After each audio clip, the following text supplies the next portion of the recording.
All right, great to see everybody again. Hey, What do you got? Coach, what's up?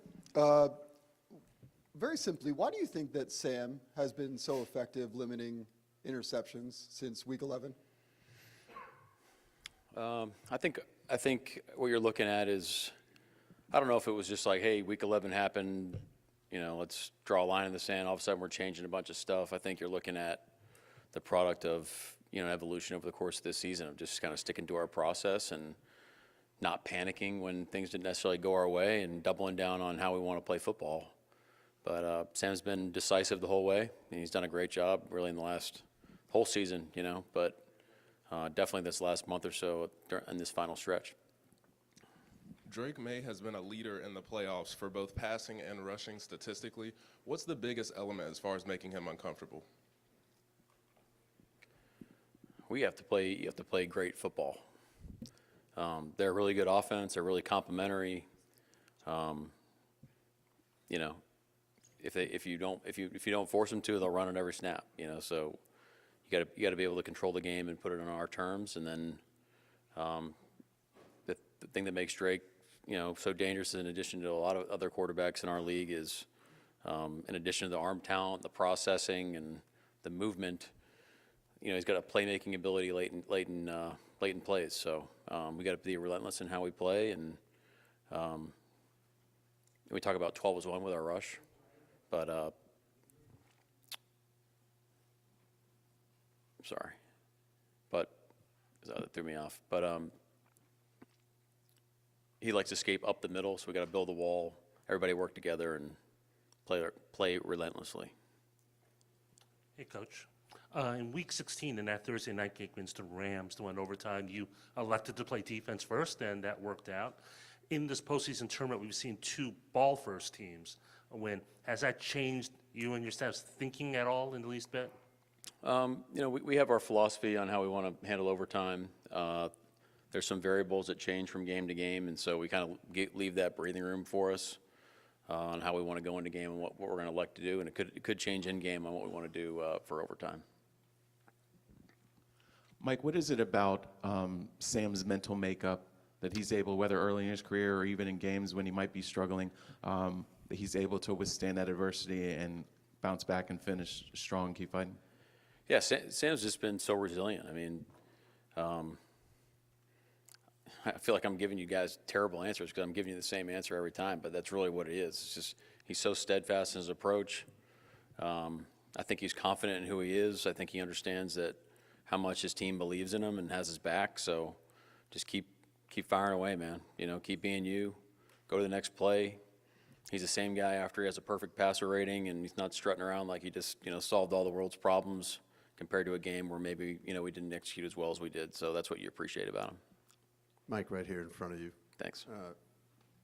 People talk a lot about culture in NFL teams. What is the tone that you try to set in your building, and how do you see players latch on to that and reflect that? We use the term like, hey, this is how we roll, and we say we want to be loose and focused. So everything kind of falls out, from that kind of feeling that you want to have in our building, and a lot of that has come from the spirit of our team and our organization from throughout the whole history of the Seahawks, especially from when Pete was there, and that's something that Jody and John felt strongly about. They wanted to carry over into our team, and I think that's really cool. Our spirit is kind of unique to us, and it's evolved and changed since we took over, but it's still rooted in the foundation of the Seahawks that a lot of people are familiar with. So it's something we're really proud of. Mike, right here. When you were at Michigan, you referenced the Teddy Roosevelt famous line, "Speak softly and carry a big stick" with your players. Did you use that at all here in Seattle? And whether you did or not, do you feel like this team embodies the spirit of that quote, and why or why not? Well, I haven't used that with our team here, but I mean that's a quote obviously that resonates with me, and obviously not the most outspoken guy of all time, but you want your team's tape to really do the talking, and I think our guys have done a great job of that. We've been really poised in these games, and our guys they talk some smack every once in a while, as they should, and keeps it fun. I think The thing that I'm like proud of is if you just, I mean, I just left our defensive team meeting, or even our team meeting.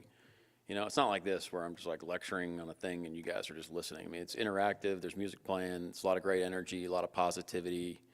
You know, guys are talking crap, and we're making it's just, but it's loose and focused. To the question earlier. But then when it's time to work, there's a standard that we want to uphold, and there's different ways to kind of get that done on a daily basis. Sometimes it manifests itself a little bit differently, but I think if you watch our tape, I think that's pretty consistent with what President Roosevelt said. Congrats, Coach. Last time out, Seahawks Patriots in the Super Bowl, it was a heartbreaking loss for the organization. Although there's no currently active rostered players that played in that previous Super Bowl matchup, do you think there's still kind of a mentality around the team, around the training facility to kind of avenge that game for the sake of the organization? No. We haven't talked about it once. And it's not due to a lack of respect for our teams and our history and what we've done in the past, but we're really focused on this game.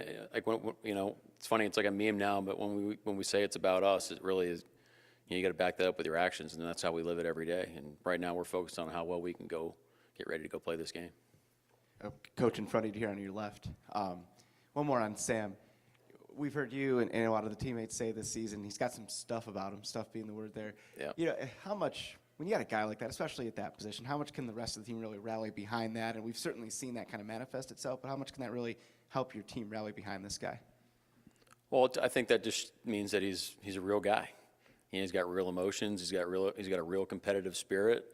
There's things that piss him off, you know, especially if things don't really go his way. You know, we've had some great competitive battles in practice over training camp. As I'm listening to your question, those are the things I'm thinking about. And frankly, that's probably when he plays some of his best football. So he's just real, you know. It's just that's who he is. If he was a loud, outspoken guy, that's who he was, and our guys would rally about him. But I think the most important thing is he's just who he is every day.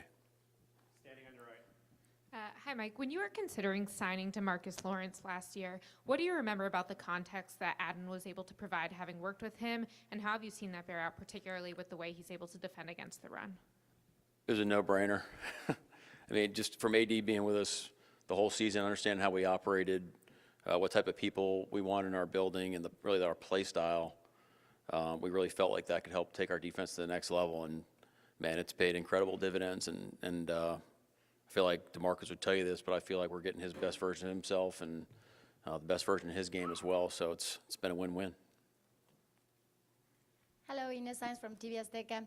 You make the best game plan for the playoffs. Now, what is the biggest challenge to make the game plan against the Patriots? I think the biggest challenge is we have too much time. You know, yesterday was a dark day, just kind of going in and out of rabbit holes, and but I think the important part is like how well we can streamline it for our guys.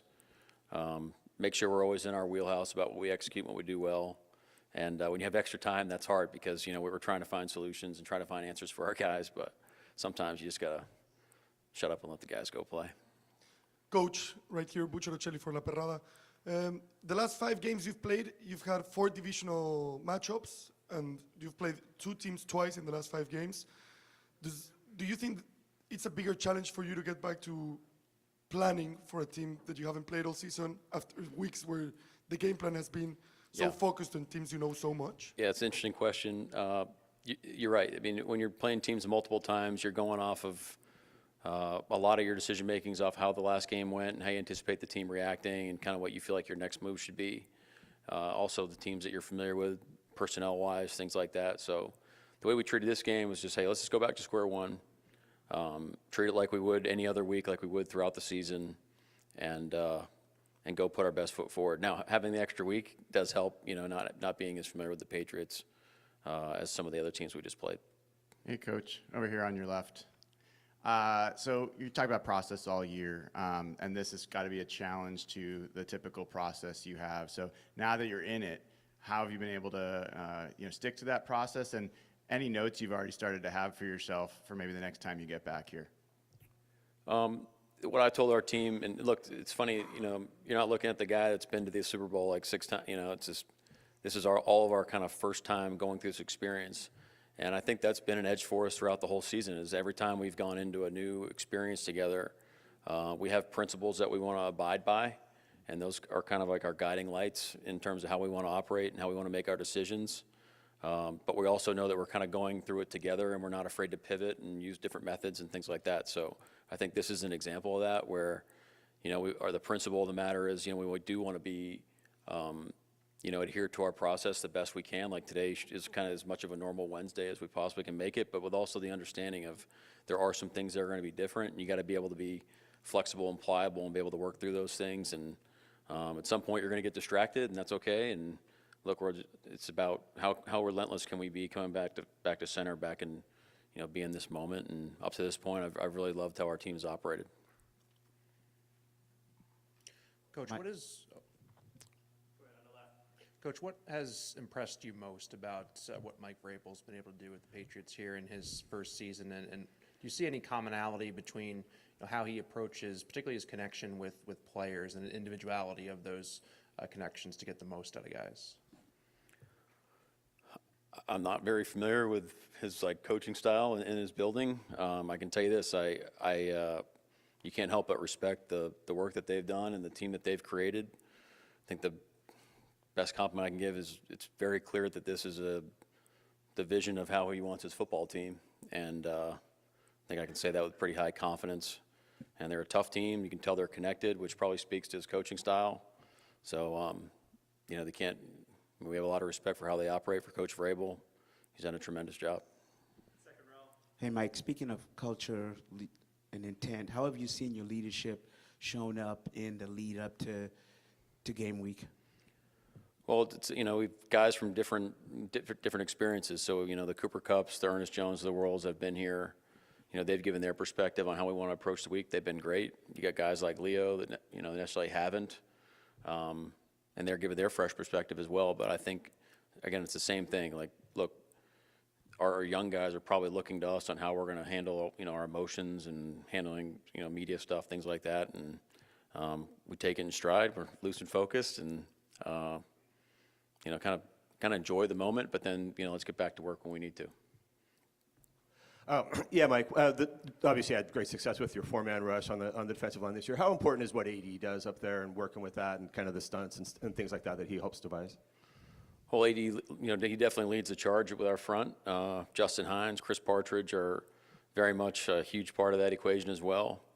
I think that what our coaches do a tremendous job of is getting the buy-in of the guys that we want to play a certain way, and then just injecting a massive amount of belief to make their best traits come to life. And it's a great environment that they've created. The guys have, they're kind of an embodiment of the loose and focus, where they're messing around. The defensive line rooms are an interesting place, in the NFL, and we got a great room. They're a lot of fun to be around, but they definitely get after it, and they sharpen the rest of the team as well. I mean, I think you've seen that from our young offensive linemen as well. Mike, to your left, how's Sam progressing with the injury, and what's your sense of how much he'll be able to do in practice compared to recent weeks? Well, we'll see today. It's definitely gradually increasing by the day. So some days more than others, but he's in a great spot. I know he's really confident. We'll see how today plays out. Not entirely sure how many throws or what percentage of throws. I can't really give you right now. Standing on the right. Mike, over here on the wall. Far right. There you go.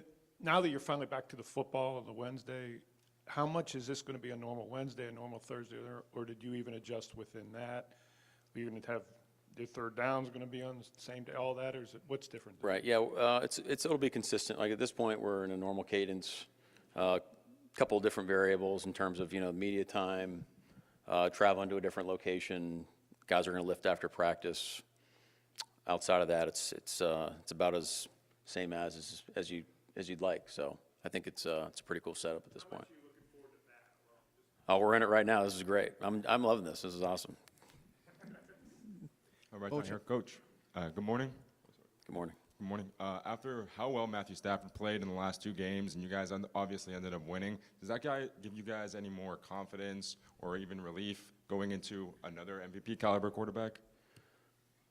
Well, I think what's one of the special parts about our football team is, and our players, is that we've been able to win different ways and figure things out as games go. So that should give us a lot of confidence going into really any type of matchup. I think it's really that simple. Coach, on your right here, there was a moment during the NFC Championship game in the wake of the Reek Woolen taunting penalty where it seemed like Nick Imanwari was the voice of reason on the sideline.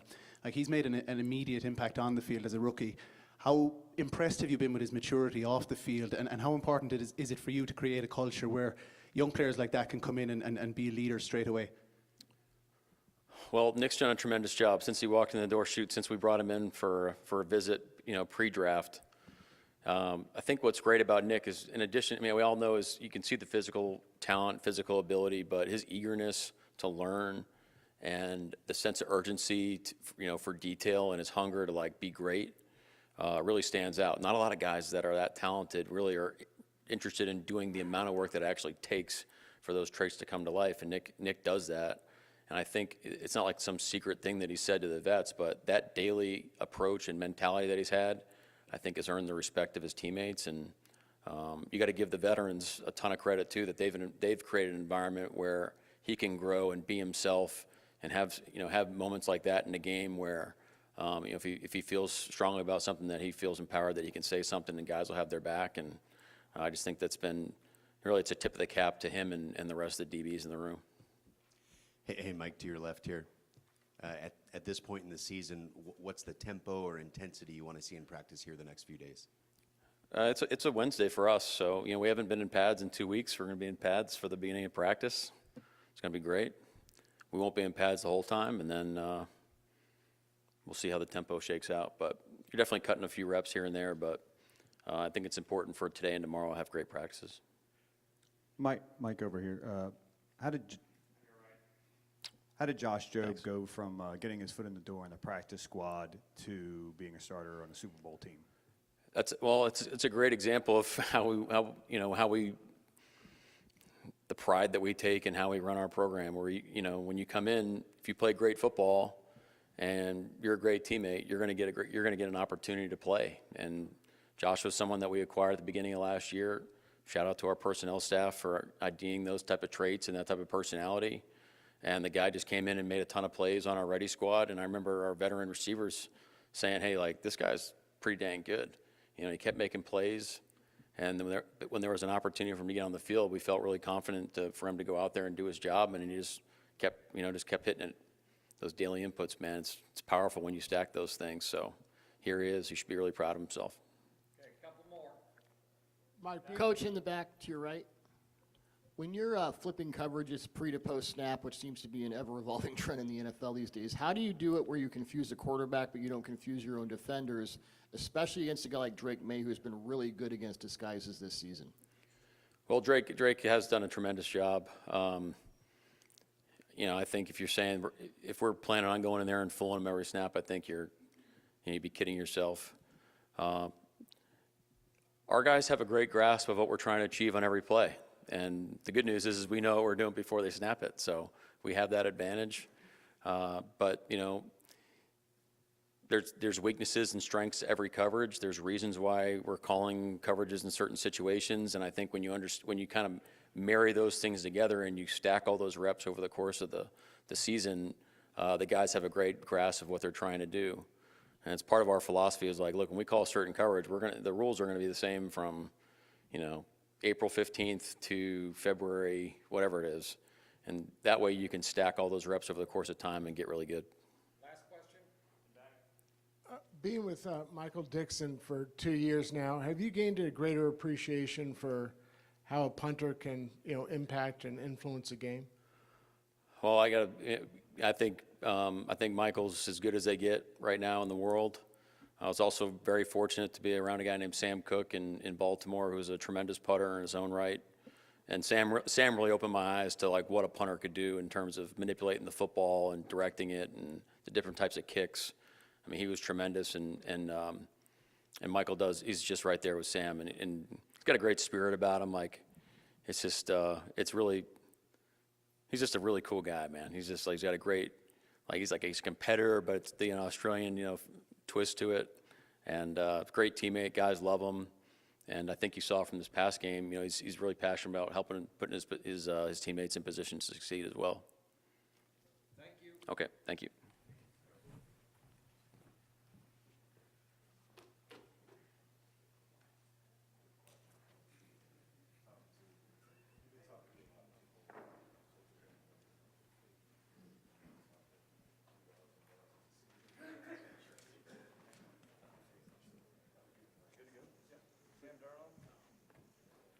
In the middle here. What's going on, guys?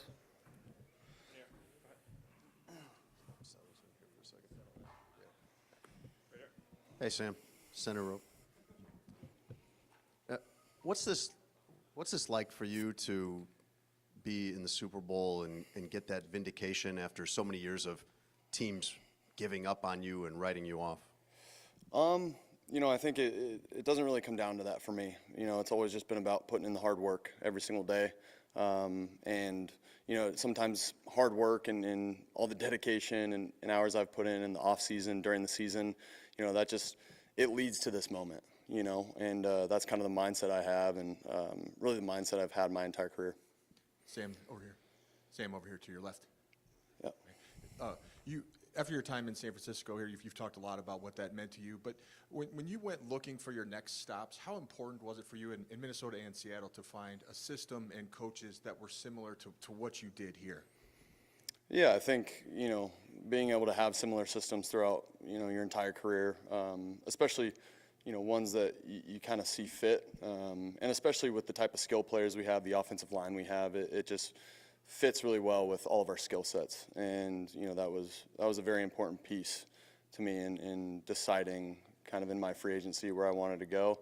But again, like I always say, Coach Macdonald and the defense had a lot to do with my decision as well. Hi, Sam, front row on your right. Your teammate Cooper Kupp yesterday spoke about how quickly the NFL can chew up and spit out a quarterback who doesn't perform up to the standards people place on them early in their career, and how impressive it was that you came through your early trials. I was wondering if you could speak about that as a broader phenomenon in the NFL, and also from the perspective of your journey when you're about to play in a Super Bowl. Yeah, it's a great question. I think, you see examples of that, all around the league and in the past. Just guys maybe not having as much success as, they feel like they should have had, or maybe the media thinks that they should have had right out of college. But I think the biggest thing is to just, believe in yourself. I think that's really what it comes down to, is as long as I've always believed in myself, and I've always had confidence in myself to do my job. And I learned a ton from the mistakes that I made early on in my career, and I feel like that kind of mindset has kind of gotten me to this point. Sam, to your left, over here. In terms of Cooper Kupp and just the veteran presence he provides, how would you just describe how valuable he's been to your offense overall, and how much you guys may be leaning on his experience getting to this point? Yeah, I mean, I can't speak highly enough of Coop and what he's meant to our offense, not only our offense, but our entire team. The mindset that he has, the way he leads by example. But if he does say things, he's one of those guys where the entire room is dead silent, and they're super focused on what he's saying, because we know that he doesn't waste his breath. He's always going to be able to say something very, very mindful. And for us, it's speaking for the players, but also the coaches. I feel like he's had a huge impact on all of us in that building, and we have a ton to thank for Coop and kind of what he's brought to all of us here in Seattle. Being here, being here, do you ever reflect on those early stages in New York, and what did you take from that experience? Yeah, I think just learning how to flush bad plays, flush bad games. Always at the end of the day, no matter if I had a bad game or a bad rep or a bad series of plays, I always was able to wake up the next day and be able to move on. And I think that was something that I always learned. And I feel like as a young player too, early in my career, I was really hard on myself. After a bad rep or a bad practice, I would let it kind of affect my attitude a little bit. And I think just being able to have a great attitude all the time and kind of have that all right, that happens. It's football. We're not always going to be perfect. I think, Jerry Rice has a quote, I'm just going to paraphrase it, but he never had a perfect practice or a perfect game, and that's kind of the mindset that I've always had, after my first few years in the NFL was like, it's not always going to be perfect. That's why everybody loves this game, and people call it like some of the best reality TV there is, because, nothing's always perfect, and it's about how can you move on from mistakes to continue to better the team and better yourself. And that's how I've kind of had that mindset, and I feel like I learned a ton from my early years with that. Sam, to your left along the wall here, in talking to a couple of your coaches, they feel like Drew Lock, is kind of the glue a little bit in that quarterback room, and he's pushed you a lot just kind of mentally this season. What have you seen from him kind of in that regard, and does his journey, do you feel like, mirror yours in some way of what it could be? No doubt. I think, Drew is one of the more talented guys I've been around and throwing the football. Me and Drew go way back. We were roommates at the Army All-American game, and we knew each other from the Elite 11 camp and just being in the same recruiting class. So, just being able to spend time again with Drew and reconnect and just, just how close he brings everybody. He's just such a great presence to have in the locker room and in the quarterback room especially. And he's so smart. He's going to bring up things that I don't think about, that the coaches don't think about. He's a brilliant guy to be around. And again, like I said, he's super talented. So I know whenever he does get an opportunity, he's going to shine. Sam, second row to your right. You've obviously been to a Super Bowl in a backup capacity before. What did that process teach you about handling this week in a starter capacity? Yeah, I learned a ton. I think the biggest thing is just trying to keep the routine the same, and that was something that I was able to ask Brock a little bit about during that process of kind of, are you feeling it? Are you a little tired? And he said, no. I take it one step at a time, one day at a time, and do the whole media and do, all my obligations and everything I need to do, but continue to keep the routine the same. And I think the biggest thing too is early in the week, like these last couple days, I was able to get a lot of sleep. And I think that's huge because as you get closer to the game, nerves and just your mind might start thinking about the game and things that can happen. And, you're going to bed a little later, you got to wake up earlier. So I think just, getting as much sleep as I possibly could these last couple days, which I did, is going to help me later on in the week.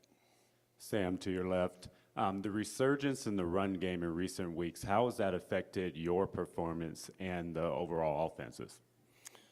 Yeah, I think, the way that our offensive line and our receivers, our tight ends, and our running backs have been able to communicate with each other and grow with that chemistry has only helped us a ton in the run game. And, we're going to continue to meet with each other. We meet with each other once a week on run game stuff just as players and get guys communicating in the room on certain looks that we see from the defense. And, it's just great. It's great to hear the guys communicating and gelling with each other, messing around with each other in the hallways and stuff like that in the hotel. There's a great chemistry going on, and I think that has a lot to do with kind of our success that we've been having in the run game, in the last few weeks. Sam here on the right. You said earlier in the week, I believe it was last week, that going against this defense, it made you guys better as an offense. Your defense, the Seahawks, that is. What about that unit was so difficult for you guys to go against all year long, and how has that kind of played out in your opinion during the regular season? What made that unit so good?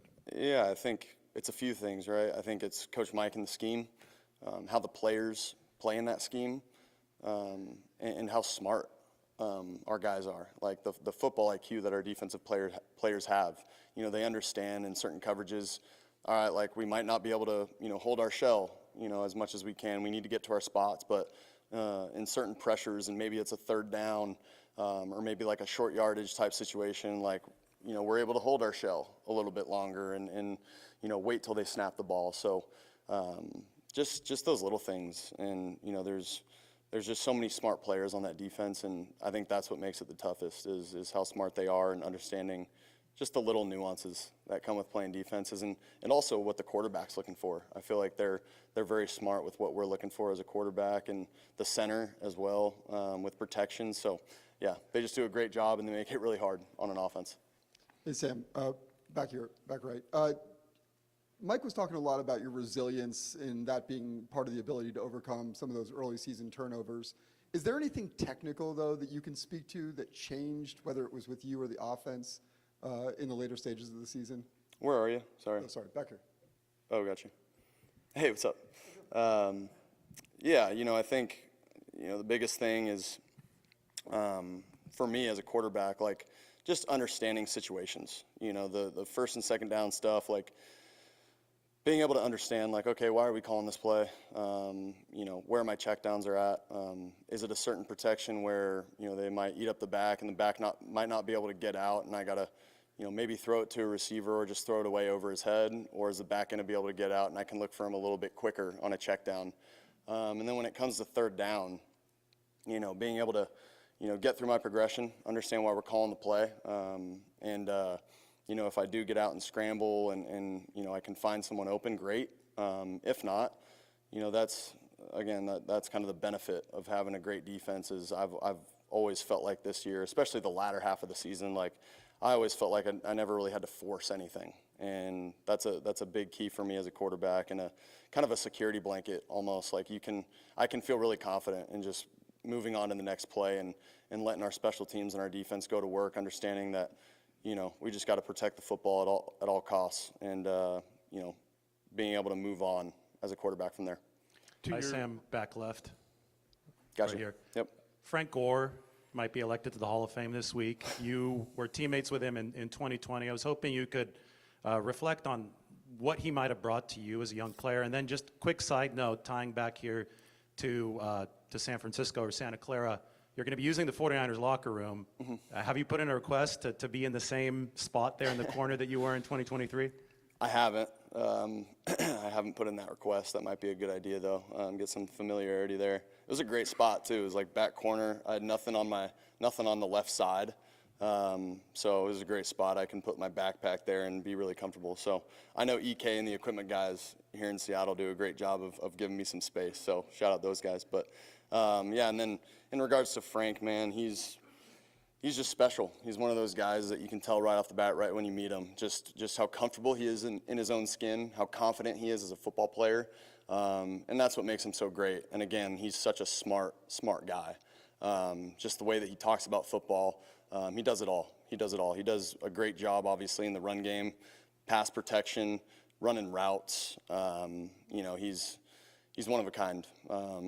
Definitely, even at the age and, towards the end of his career when I was playing with him, I still felt like he had a ton of juice. And, that's someone that I'll always remember playing with and sharing those memories with in the locker room. To your right front here, Sam, against Yep. the wall. Back to what you said about the Jets and early in your career, with the attitude change, what was the impetus for that? Who or what led you to change your mindset on that whole? I think it was just me, just to be honest, like just not being too hard on myself. And again, I think just hearing stories about guys, just being able to move on. And like I said, that story with Jerry Rice, just like you're never going to have a perfect day out there. And I think once you understand that, truly understand that, you can go out there and just play free. And I think that really unlocked something for me mentally. And it just allowed me to play good football and be okay with things that happen out there. Obviously, you want to play your best. There is a fine line of you want to be hard on yourself, but I think you don't want to be hard on yourself in the moment. And you can be harder on yourself without getting like mad at yourself, if that makes sense. But yeah, it's an attitude that I definitely learned as I've gotten a little bit older and experienced in this league. I just heard about it. I think one day I just heard about it, and it kind of came up. I think maybe I heard about it in college, and then I kind of remembered it, and then heard about some guys who took practice. You obviously want to practice really hard, but you understand that nothing's going to go perfect, and that's why we play this great game. I think it'd personally, I think it'd be kind of a boring game if you know, you didn't make mistakes out there and you didn't learn anything. So, yeah, that's why I play football, and that's why I love this game. Hey, Sam, front row on the left, your weekly oblique question here. First one, how close do you feel like you are to being back to normal? And then as you've played through that injury, athletes in other sports sometimes talk about how when you're able to play through an injury, it can simplify things and maybe get you to play within yourself. Obviously, you're letting it rip and all that, but do you feel like that has applied to the way you've dealt with that injury at all? Yeah, I think, first of all, it feels really good. You know, definitely the time off has helped a little bit. But, yeah, I think, you know, I'm always just going to take it one step at a time. You know, do my rehab, do everything I need to do to make sure it feels great going into practice and going into the game, obviously, on Sunday. But, yeah, it feels great. And, you know, but, again, it's just one thing to add to the routine. And I think making sure I keep the routine the same as I would if we were in Seattle, just practicing on a day-to-day basis here in the hotel is going to be very important this week. Hey, Sam, over here. Going back to your offensive line, I mean, they overcame some injuries. Can you just talk about the character of that unit? Obviously, you talked about in terms of their ability in the run game and the pass game. What can you say about the character of that unit? Yeah, they're unbelievable guys. I think that's the biggest thing. And like I always mention, their chemistry that they've had, just, you know, being able to mess around with each other, honestly, and because, again, like, this is a kid's game. We're playing football that we've all played since we were 9, 10 years old. So I think remembering that and you know, just having a good time with each other, because this is 20-something weeks we've been playing together. So, you know, if you're not clowning around with each other, having fun in the locker room and in the hotel, like, what are we even doing here? So I think that's something that, you know, our guys do a really good job of kind of remembering and understanding the why of why we play this game. But our offensive line they've always been amazing, and they understand, you know, while we can mess around and have fun with each other, they know when to lock in and understand their job and their assignment. But yeah, it's always fun to go play with those guys. Sam, Hi, Sam. Can you paint the picture for us of your meetings with Cooper Kupp in the morning, and also what's one of the most memorable moments you've had, or a conversation that you and Cooper have had that has helped in the week later on? Yeah, I think yeah, it's been great just to kind of see just our routine, right? I mean, because when I show up at the facility, I feel like, you know, me and Cooper are always kind of the first ones to get there. Besides Ty Okada and Pat O'Connell, they're always there at like 5:30, which, again, they're there at 5:30 and then they sit down at breakfast for 45 minutes. So never really understood that. But and then, you know, for Coop, like, he's always beat me in the facility, especially early on in the season. And then towards the back half of the season, you know, sometimes I'll beat him in. And, you know, I know he's spending a lot of time with, you know, his family in the morning, waking up, drinking some coffee. So whenever I get there before him, I make sure to, you know, let him know about that. But just, I guess that's the best part about it, just the banter that we share together, you know, in the mornings. You know, that's what I look forward to the most. Obviously, the football stuff is great, but just the relationship that we've been able to continue to have throughout the season, and to see how it has grown has been the best part about those mornings with Coop. Yeah, hey, Sam. Game day question on this Patriots defense. Super stingy, great against the run. What challenges do they present for you? What kind of a chess match are you anticipating? Yeah, again, just, you know, great defense, great scheme. We understand kind of, you know, what they might bring. They do a lot of different things personnel-wise. You know, they've always done a great job of that throughout the season. So we got to be ready for all of that. And then, like I always say, you know, especially with this team, like, they have great players.